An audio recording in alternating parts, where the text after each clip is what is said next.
Venezuela y USA, el negocio petrolero más polémico de Latinoamérica. Imagínate tener el tesoro más grande del mundo enterrado bajo tus pies.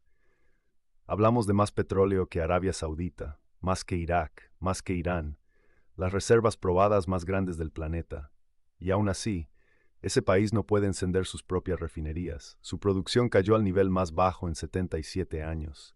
Sus ingenieros huyeron, sus instalaciones se oxidaron, y el dinero que debería estar construyendo escuelas y hospitales desapareció. Ese país es Venezuela. Y esta historia no es solo de ellos, es de todos nosotros, porque lo que pasa con ese petróleo afecta directamente cuánto pagas tú para llenar el tanque de tu carro. Somos Alejo y Ray, y esto es DataPrix, el canal donde los números cuentan historias que los titulares no se atreven a explicar. Hoy les traemos uno de los episodios más complejos, más apasionantes y más importantes de la economía latinoamericana reciente.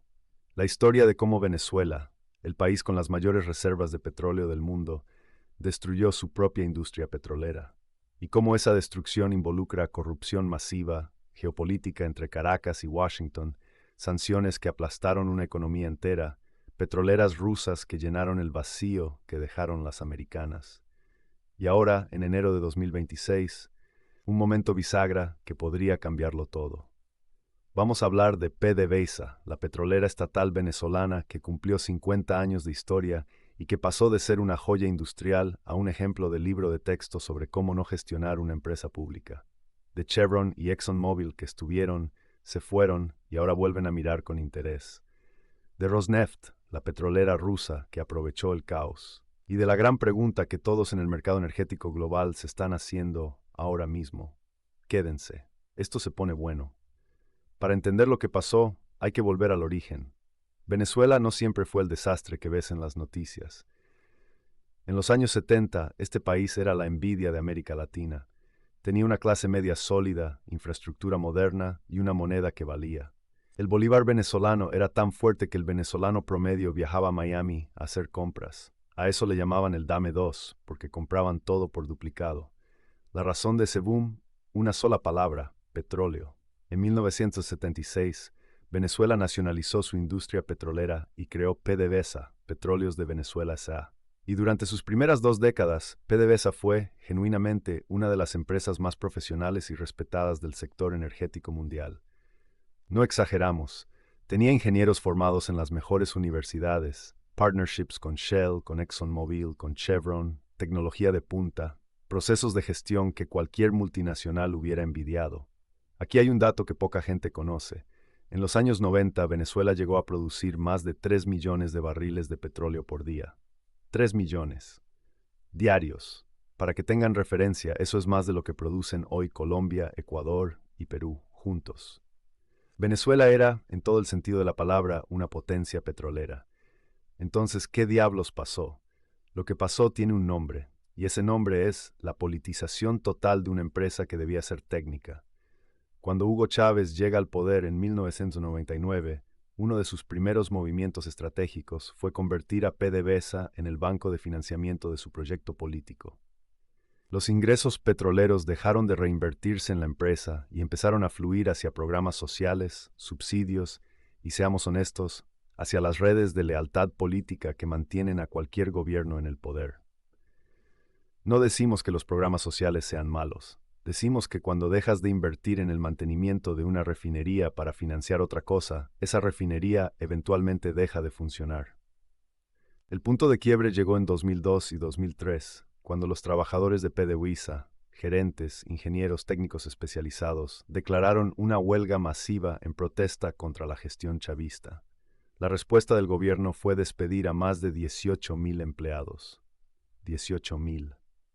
Piénsenlo así. Imagina que mañana, de golpe, la empresa de energía más importante de tu país pierde a todos sus ingenieros senior, a todos sus especialistas en refinería, a todos los que sabían cómo operaba cada válvula, cada tubería, cada sistema de extracción.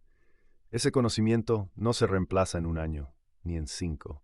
Ese fue el primer gran golpe al corazón técnico de PDVSA. El segundo golpe fue la corrupción sistémica. Durante los años de Nicolás Maduro, PDVSA se convirtió en una caja negra de proporciones épicas. En 2018 y 2019, el propio gobierno venezolano arrestó a decenas de funcionarios de la empresa por corrupción. El exministro de Petróleo, Tarek El Aissami, fue procesado por desvío de fondos. Los números que manejaban algunos de estos casos hablaban de miles de millones de dólares. Miles de millones. En una empresa que ya no tenía dinero para comprar repuestos de mantenimiento. Y aquí llegamos al tercer factor, las sanciones de Estados Unidos. En 2019, la administración Trump impuso sanciones directas a PDVSA, prohibiendo a empresas americanas hacer negocios con la petrolera venezolana. Esto fue letal por una razón muy específica que pocas veces se explica bien. El petróleo venezolano es extra pesado. No es el petróleo liviano y fácil de refinar que sale de Arabia Saudita. Para procesarlo necesitas tecnología muy específica, mezclas con otros tipos de crudo y acceso a refinerías especializadas. Muchas de esas refinerías estaban en el Golfo de México, en Estados Unidos. Cuando llegaron las sanciones, Venezuela no solo perdió su mercado principal, perdió también la infraestructura técnica que necesitaba para que su propio petróleo fuera útil. El resultado de todo esto junto, la fuga de talento, la corrupción, las sanciones, el abandono de la infraestructura, fue una caída en picada que honestamente es difícil de ver sin que te duela. De 3 millones de barriles diarios en los 90, Venezuela llegó a producir menos de 400,000 barriles por día hacia 2020. 400,000, el nivel más bajo en 77 años. Para 2020, Venezuela producía menos petróleo que en 1943. Antes de que existieran los celulares, antes de la televisión a color, antes de que terminara la Segunda Guerra Mundial. Eso no es una recesión. Eso es un colapso civilizacional de una industria completa. Y mientras PDVSA se hundía, alguien estaba esperando para llenar ese vacío. Rosneft, la petrolera estatal rusa, había ido construyendo pacientemente una relación con Venezuela desde años atrás. Cuando las empresas occidentales se retiraron por las sanciones, Rusia entró, ofreció financiamiento, compró deuda de PDVSA, se quedó con participaciones en proyectos petroleros. En el tablero geopolítico, Venezuela dejó de ser un aliado de Washington para convertirse energéticamente en una pieza del ajedrez ruso. Ahora llegamos al momento que está pasando justo ahora, en enero de 2026. Y aquí es donde la historia se pone verdaderamente interesante. Hay 3 movimientos simultáneos que están redefiniendo todo el tablero. Movimiento 1. La producción empieza a recuperarse. Hacia finales de 2025, los datos empezaron a mostrar algo que pocos analistas esperaban. Venezuela registró un repunte productivo sostenido. No estamos hablando de volver a 3 millones de barriles. Eso tomará años, si es que ocurre. Pero la tendencia cambió de dirección. Y esa tendencia importa, porque en los mercados de commodities la dirección de un número muchas veces importa más que el número mismo. ¿Por qué se recuperó? Varios factores. Chevron, que gracias a una licencia especial del gobierno de Estados Unidos, fue el único gran actor occidental que mantuvo operaciones limitadas en Venezuela durante las sanciones, siguió extrayendo crudo y aportando know-how técnico.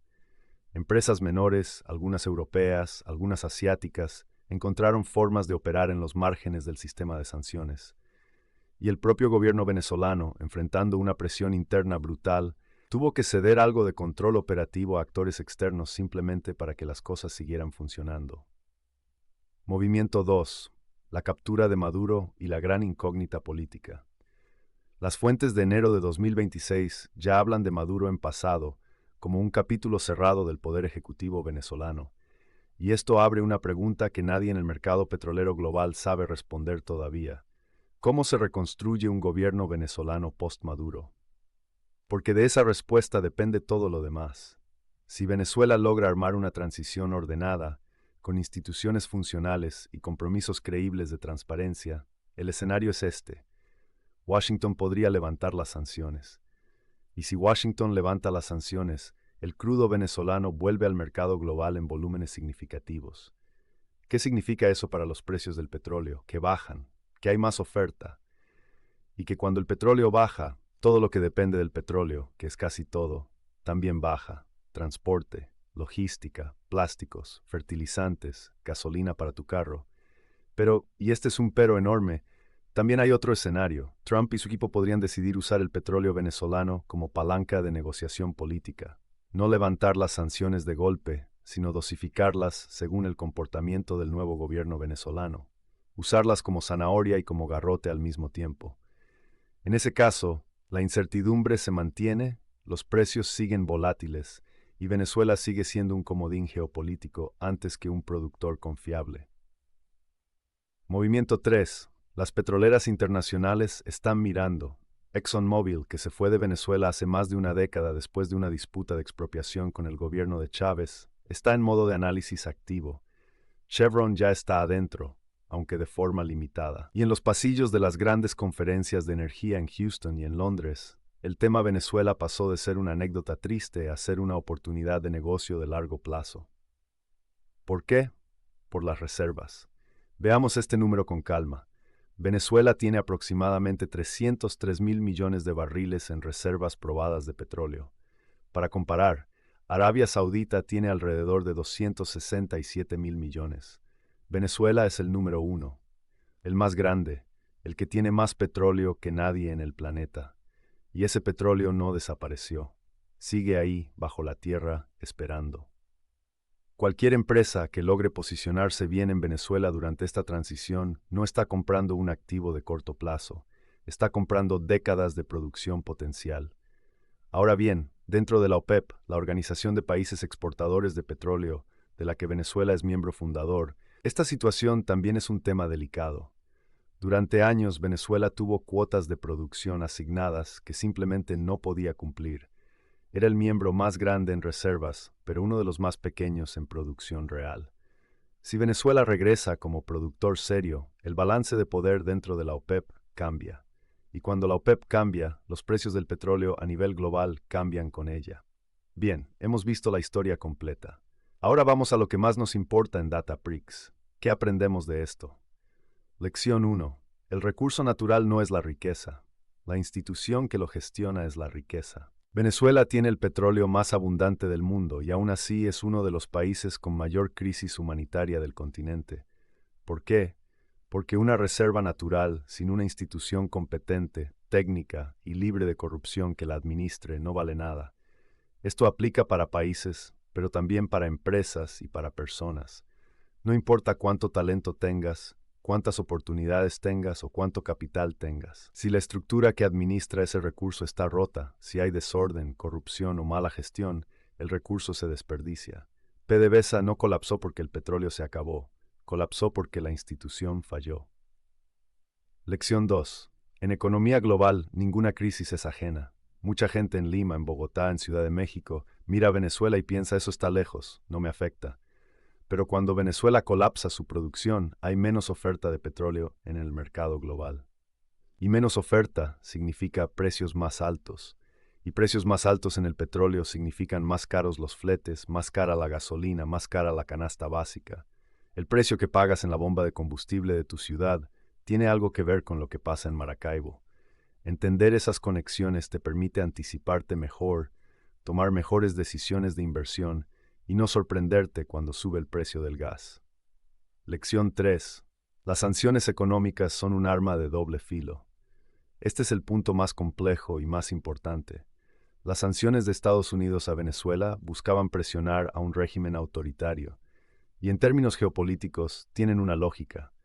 Pero en términos económicos, el efecto colateral fue devastador para la población venezolana común, que ya sufría, y creó un vacío que Rusia aprovechó perfectamente. Cuando Occidente se fue, Rusia entró.